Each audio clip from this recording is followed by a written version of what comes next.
Meyer crossed the finish line. Billy did a tremendous job in keeping this car under control as he gradually brought it to a safe stop. Fortunately, Meyer uninjured in the explosion. Billy, all the King's horses and all the King's men couldn't have put that body together again that you blew off here getting ready for the Big Bud Shootout. No, there wasn't enough super glue in the world, I don't think. It definitely, did major damage and stuff, and if we had gotten a different car, we would have had to requalify. However, with the rules, just by keeping the same car and changing bodies, we stayed qualified after that run. That's with, Kenny Bernstein's help, that's what we elected to do. Meyer, with the same car but a different body, now faces Tim Gross in his Corvette-bodied car in this, the first round of the Big Bud Shootout. $30,000 cash up for grabs to the winner of this very special 8-car field. It is Meyer in the near lane, Gross in the far lane. Both cars are now staged and ready, and it is Meyer off the starting line first. Meyer continues to extend his lead. A bit of smoke and an engine explosion for Tim Gross. The parts of the engine and body flying off the car. Gross fighting for control.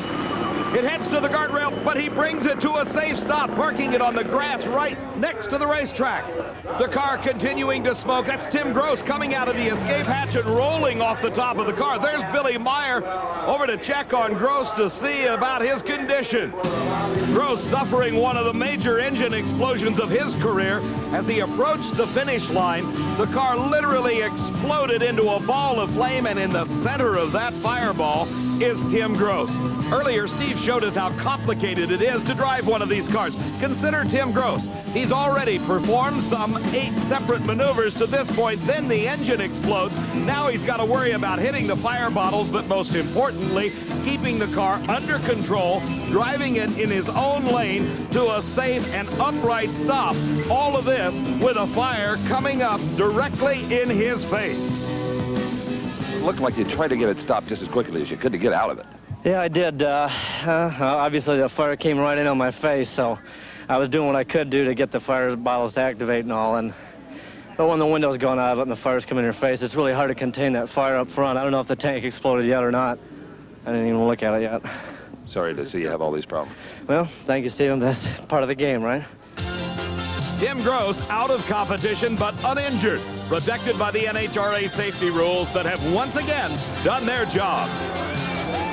The Big Bud Shootout is being brought to you by Budweiser, that clean, crisp taste that says Budweiser. Race fans, this Bud's for you. More first-round action of the Big Bud Shootout after this. Going on in Billy Meyer's pit area as they prepare the car for the semifinal round of the Big Bud Shootout.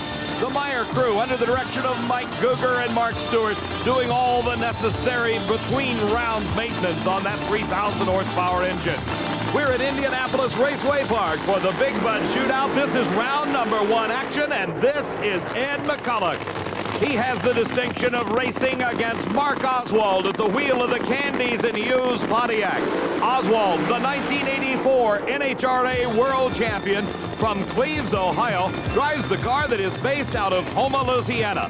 For McCulloch, home is Hemet, California, and he drives the Oldsmobile Forenza out of the racing team owned by Larry Minor. These cars are here as a result of their qualifying performances throughout the entire season at NHRA national events. McCulloch is lined up in the far lane of the racetrack.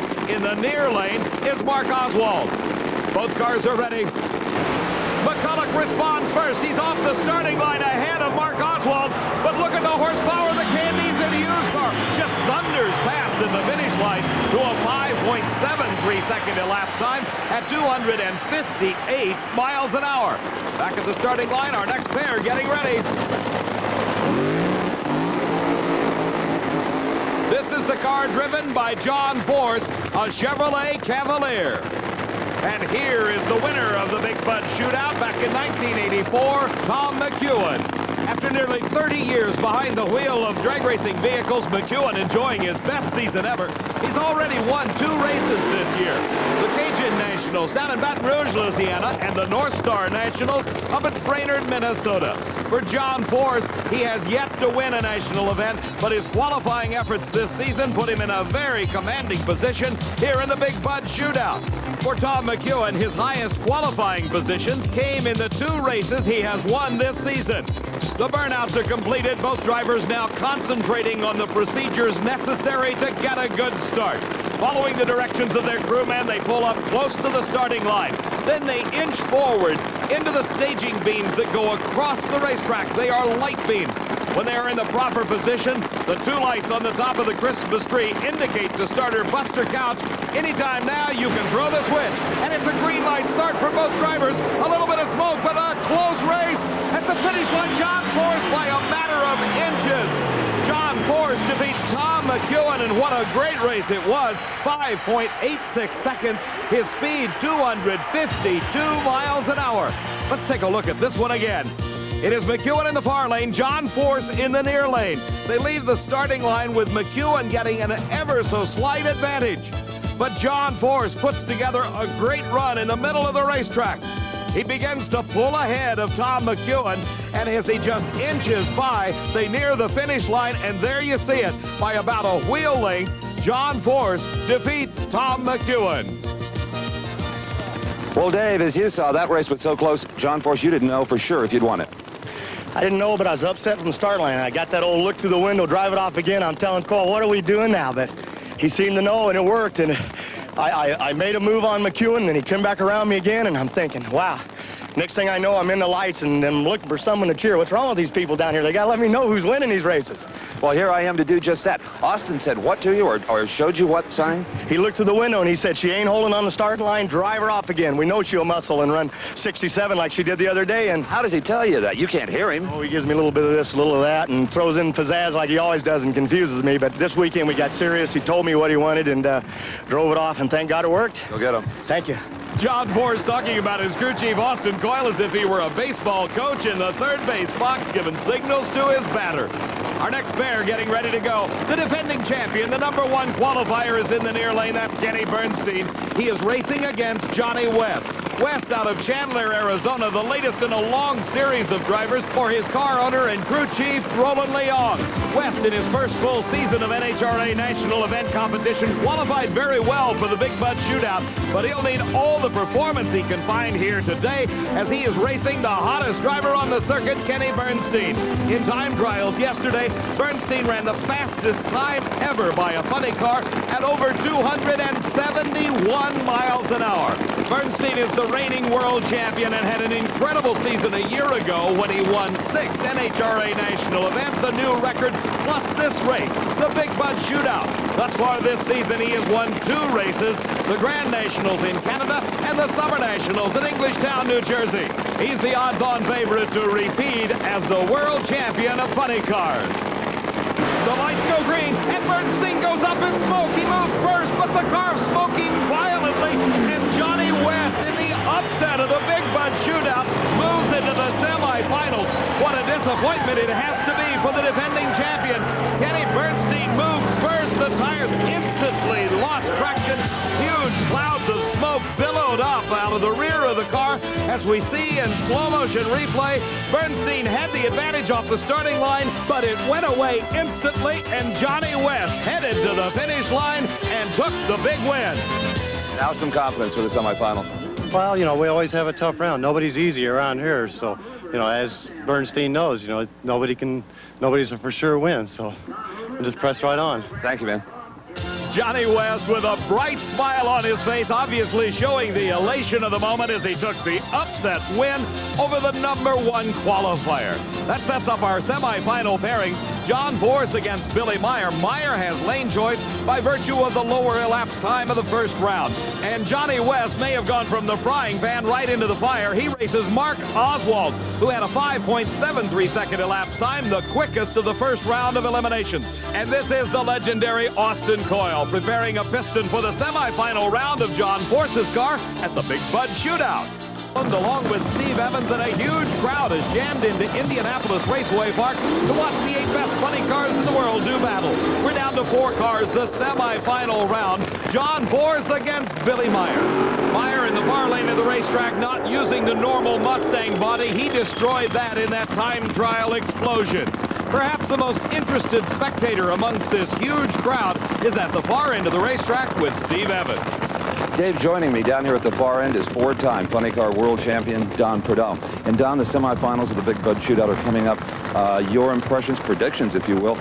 First, let's take John Force versus Billy Meyer. Well, Force, you know, it just ran very good the run before, and racing Myers got a little bit of advantage. So I like to see Myers have the advantage on the run. You know, Myers had that terrible fire and explosion. Sometimes it's hard to get back on track after something like that. It is, but I was surprised he came out so well in the first round of the Bud Shootout with the 75, and to come back, I think he's got a lot of momentum going right now. Okay, Mark Oswald and his opponent Johnny West. Well, Mark Oswald's my pick.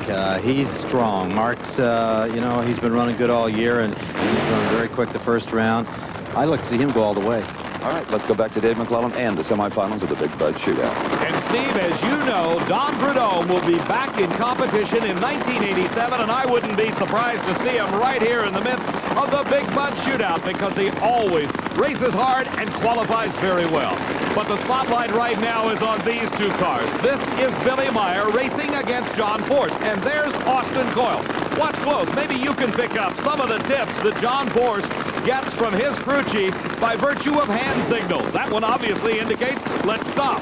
And now he says, roll it forward, I guess. But now Austin Coyle goes through this procedure, relaying to John Force what he thinks the driver should do to get the car off the starting line. There was the signal, the wave from John Force. He acknowledged it. Now we'll see if he understood it, because as we heard him say, sometimes he's just a bit confused by all those hand signals from Austin Coyle. Oh, what a great start by Billy Meyer. He has a problem or two, and look at the tire smoke for John Force. But Force wins the race by a car length, as Billy Meyer had problems after that great start. The elapsed time for Force, a 5.83 second elapsed time. Remember, though, he was smoking the tires in the middle of the course. Here we see it happen again. Meyer, look at him leave. He put a whole shot on John Force that was almost like a train link. The crew acknowledging Meyer is out in front, then he has to lift. The car going into tire shake and smoking the tires, as is John Force. But Force recovered, regained the traction, got back on the throttle, and by a car length or 2, won the race over Billy Meyer. Well, for the second time today, John Force has had to come from behind, and the way the tires started to haze, I really wondered if you were going to be able to do that. It wasn't a little drive off that time. It was a whole bunch of drive off. You mean easy? Yeah, there was no half throttle what to do. She was shaking, and she moved out, and I'm looking at Coyle like, what's he going to do? And I knew he had me. He was out of car, and I was wanting to put her on the wood, and every time I do this, I choke it, and I left it at half throttle, and we outguessed him, we outlucked him, beat Bernstein twice, beat Myers. Who was that? Kind of looks like Bernstein. I know that. Yeah, it's just the brakes for me. That he fell, it's going to hurt us. So what kind of ET we run? 583. 83? Amazes me what they'll do at half-track, these little plastic funny cars, huh? See you in the final round. John Force, a man that obviously takes a great deal of pleasure at his profession. He's into the finals of the Big Bud Shootout. He'll race one of these 2 cars. Will it be Johnny West or will it be Mark Oswald? A dramatic side-by-side burnout to heat up those huge slicks to try to provide as much traction as possible for the some 3,000 horsepower that are generated by these racing engines that use nitromethane for fuel. For Mark Oswald, he has been the class of the field thus far. He has low elapsed time with that Candice and Hughes Pontiac. But don't forget, Johnny West is in an upset mood. He just put away the #1 qualifier and defending champion Kenny Bernstein in the first round. Driving the Dodge Daytona car, that's Roland Leong raising the body. A crewman going under doing something at the front of the engine. Nobody has got any kind of frantic moves. It appears that it may have been planned. But it's very unusual to see them raise the body on these cars once the engines have started and the driver begins his burnout procedure. Oswald calmly waiting as now Johnny West pulls up to the starting line. The car owner, Paul Candies, directing traffic for Oswald. Roland Leong doing the same for Johnny West. Whatever it was that they raised the body for, it obviously is presenting no problem as West is into the staging beams, and so is Oswald. And West goes up in smoke. Oswald streaking towards the finish line. West shuts it off, but Oswald into the finals to race against John Force. Look at the elapsed time. 5.68 seconds to cover 1,320 feet from a standing start. We watch again and see Johnny West in the far lane just instantly go up in smoke. The moment he hit the throttle, the huge slicks losing traction, billowing smoke. From then on, it was Mark Oswald all the way. With the quickest run of the Big Bud eliminations, a 5.68 Mark Oswald, you go into the final. But, you know, I think lane choice might have been a good factor for you. He smoked the tires very hard in that other lane. Did he? Ours was really close. The car, John Force's car, I noticed on his run, pulled to the right real hard, and ours did the same thing, and I was just lucky enough to recover. Can you go to the starting line in the final with this kind of horsepower? Would you maybe back it down a little bit? Force only ran a 5.83. Yeah, but, you know, he ran a 66 in qualifying. He could step up at any time. That run's going to be at 5 o'clock. It'll be a little cooler. The racetrack may be a little better. I'm sure we'll try to soften it up just a little bit, though. Good job. Thank you.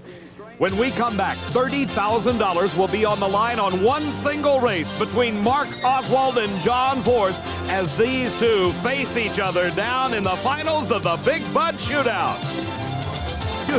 Mark Oswald at the wheel of the Candies and Hughes Pontiac against the Chevrolet of John Force.